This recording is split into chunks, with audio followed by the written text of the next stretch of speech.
Alright, so I guess another box of MetaZoo. You know, there's been a lot less hype around this, which this version of MetaZoo, it's better that way because the amount of hype on the original MetaZoo, you know, got a little out of control and someone flew too close to the sun. And, you know, a little bit too much exuberance can hurt. And you can use MetaZoo as the example. Now you'd say, well, but they're now still making MetaZoo. But it's not the same people. And the people that originally made MetaZoo are not, I don't think they're doing well. They got a lot of stressful things they're doing.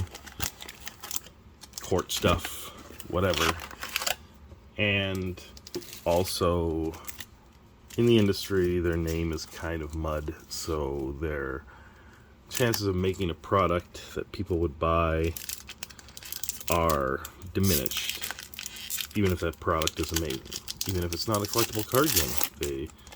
The taint of what happened with the original MetaZoo will follow them. So in the short term, maybe it was worth it. I'm not even sure about that, but anyway, it seems like more even keeled stuff is going on. And I was gonna say I liked the art last time. Maybe I did, but I don't. These cards, I don't know. That's kind of cool, but very digital art, I guess people would say. I'm not really anti-digital art. These were 3 foils per pack, I guess. Huh. Let's let's grab other cards from the previous set. Let's see. Just as an example. Oh, 3 foils. I don't know. Those, I'd say that this art was better.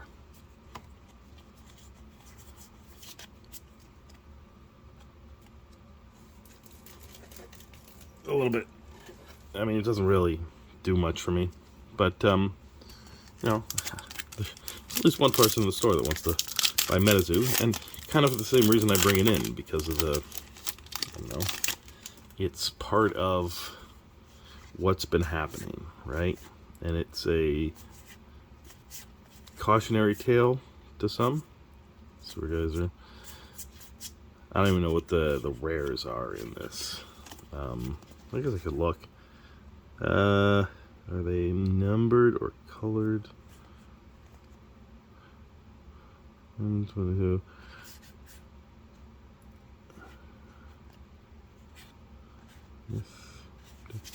Yeah, I don't see where it says. Interesting though, now that I'm looking at the cards here, it tells you where they're from, if you couldn't guess that was Japanese. But I don't see a rarity symbol or name. I see, you know, M72-107 of 212. And one assumes the closer you get to 212, the closer you get to harder to pull cards, but I don't see where they have the rarity. Maybe it'll become more apparent as I open up these. And if, you know, you want to let me know in the comments, then by all means do that. That'll be helpful. And maybe the next time I open a box, I'll remember those comments, and I'll remember how to tell. I struggled with Lorcana too, telling the rarity, and Flesh and Blood was, okay.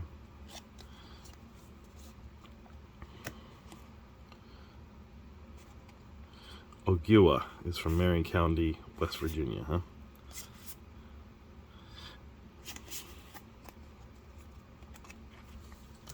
I guess, you know, the built-in nature of these cryptids is interesting.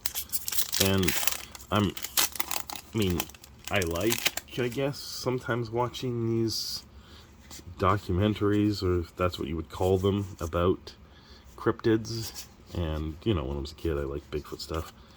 Here's a big one, but it's not a, yeah, it's not a textured foil, but Defy the Heavens. I don't know if that's something, but we'll see.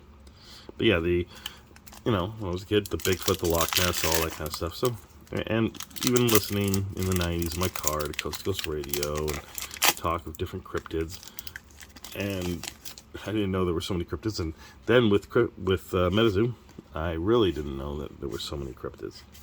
So I can see how, I guess it's a useful or interesting theme to a game, but I just didn't see how you could just keep that going. But then again, I'm not designing the game, so, and I'm not the market for it, so maybe it can go forever.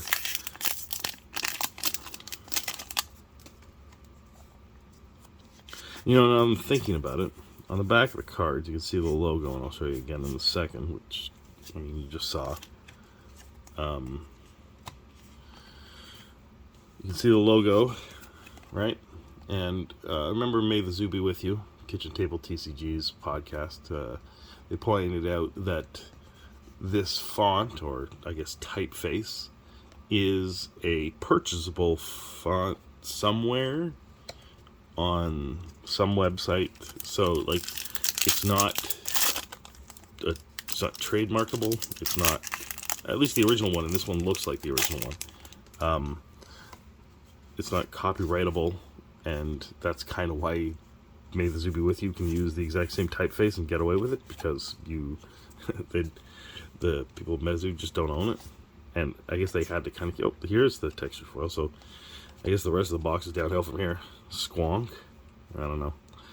Maybe it'll be better priced than the one that I opened from the first box. I guess you can go check that out. Maybe I'll remember to put a link up here. The first box I opened.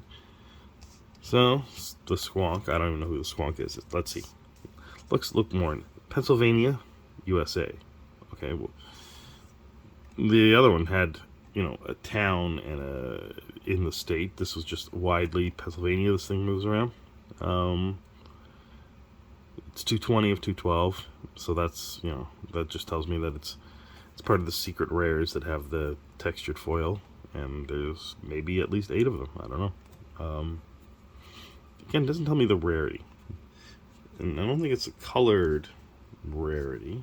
So again, you'll have to let me know what the rarity is on that. One presumes only texture foiling stuff that's rare or above, and I don't know if there's anything above rare. I assume there's common, uncommon, rare.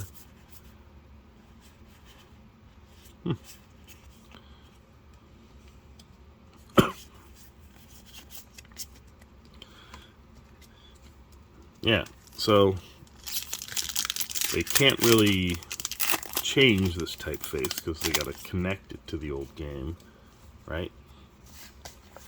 And so they're, but I mean, it makes sense. It connects with how none of these creatures are copyrightable because they are, you know, in the public domain, because they are creatures that have been discussed since I don't know how long in America and around the world, and no one owns the rights to them and can't really, I would assume, unless someone, I guess, started a hoax and then admitted they started the hoax and they own the copyright to that. I don't know exactly how that works. I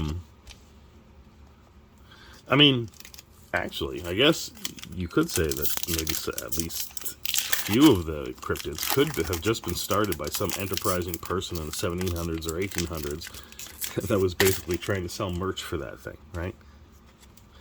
Claim you saw some weird creature, put it on a, I don't know, it wouldn't be the t-shirt back then, but put it on some sort of handbag or whatever, or weird other thing, you know, make a toy out of it, I guess, and then sell it, right? Can't own the copyright to it, but if you're first to market, I don't know. But I just find that, I mean, they can copyright the expression of these creatures, right? So the look that you see on these cards, that's the part that they can copyright. So you'd think they'd want to put as much money as they could in the art. Maybe they are. I just think that, it's a little too. Maybe that's the point. Maybe it is too childish of art, from what I can see.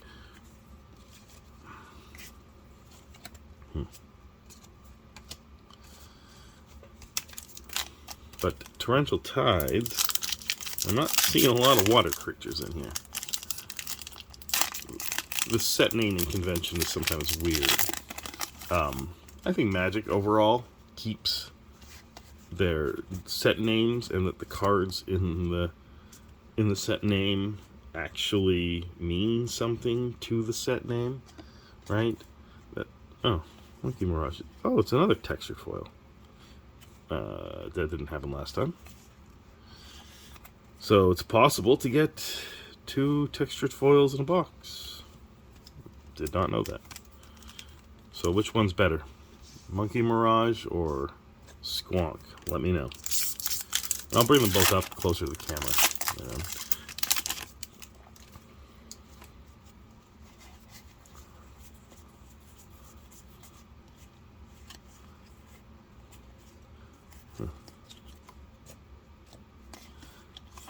This one's a location. Wallowa Lake. Huh.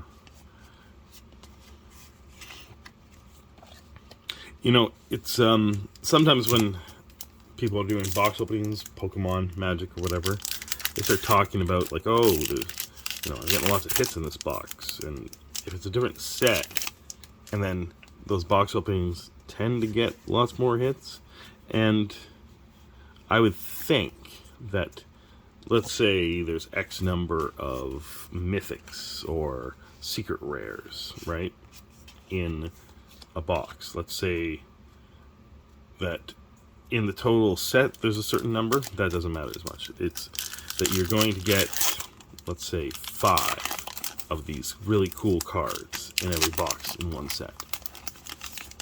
And then you start getting more than 5 in another set, and then it's discovered that it's actually that set is now 7. I would think that the value of those things have now diminished by the percentage of the jump, or the ratio between 5 and 7. Because you're getting more of these special things, and therefore there's more on the market, and therefore the more competition drives their price down. So, I don't know. So, I'm not particularly excited when, if now going forward every box has 2 of these things, because I would think that it's, their value is now cut in half. Right? Unless this is just an anomaly box that has 2, and they always just have 1 per box. And if they had 1 per case, their value would go up even more. So I don't know. But then again, I don't know how many people are actually into this game.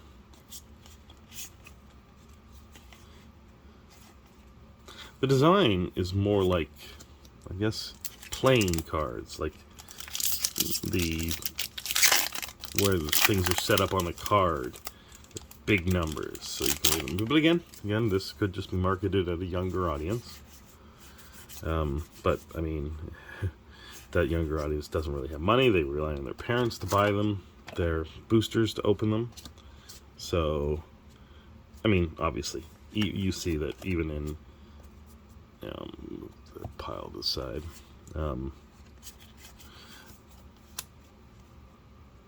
Even in other card games that are clearly targeted at younger audiences, there are adults that are also collecting them. So I'm sure that's the case in MetaZoo. But the original MetaZoo seemed, even with the art, seemed more actually targeted towards adult collectors of collectible card games. And the gameplay and the art. The art was darker, the gameplay was more complex from what I can tell. And I know basically nothing about either, so maybe I'm wrong. Maybe this is way more complex because Richard Garfield makes complex games. Although that's not always true. I've played some Richard Garfield games that seem pretty simplistic.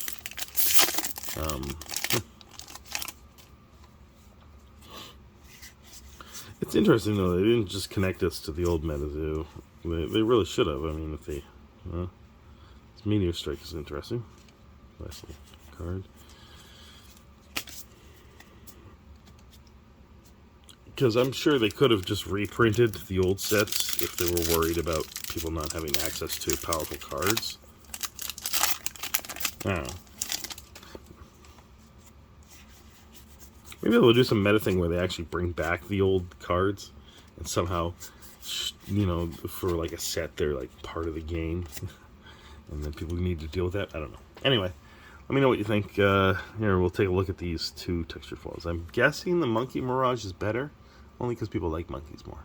So, let's see if we, yeah, you can see that pattern there. That's where the texture is. Alright, and let's take a look at Squonk. So which do you think is better, Squonk or Monkey Mirage? It is cool. I like these texture cards, and you know, maybe this was just a box where I happened to get two instead of one. But anyway, let me know what you think. Have a good day.